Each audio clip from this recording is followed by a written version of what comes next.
आपण पाहताय महाराष्ट्र अनलिमिटेड।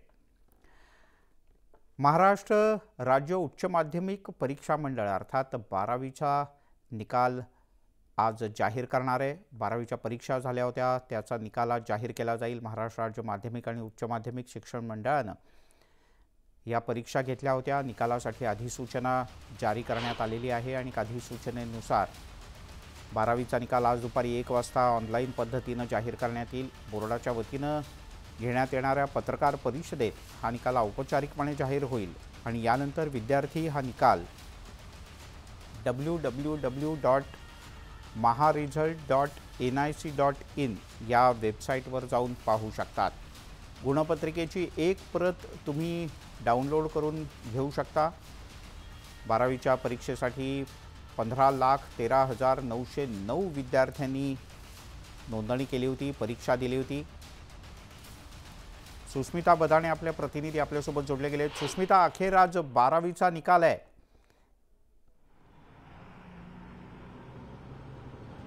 नक्कीच 12वीचा निकाल म्हटलं की विद्यार्थ्यांच्या मनात, पालकांच्या मनात थोडी बहुत धाकधूक ही असते। तब्बल 15 लाख विद्यार्थ्यांनी 12वीची परीक्षा दिलेली आहे आणि त्यांचा निकाल आज बोर्डाच्या वेबसाईटवरती प्रदर्शित होणार आहे, प्रसिद्ध होणार आहे। दुपारी 1 वाजताची वेळ निश्चित करण्यात आलेली आहे।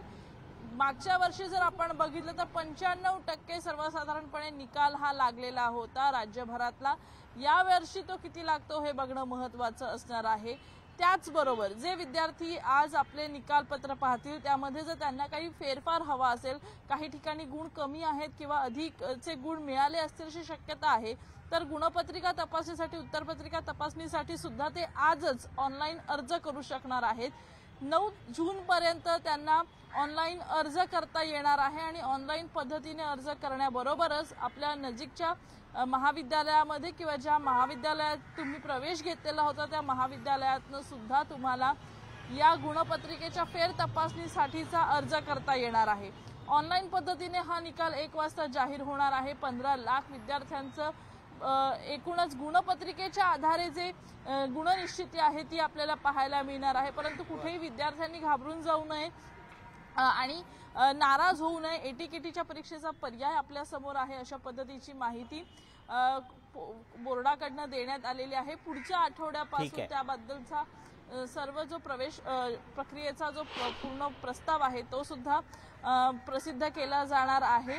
आणि त्यामुळे आज या पत्रकार परिषदेच्या माध्यमातून तू ही पत्रकार परिषद कव्हर करणार आहेस आणि त्या माध्यमातून महाराष्ट्रातले विद्यार्थी न्यूज 18 लोकमत वर सुद्धा हा निकाल पाहू शकाल।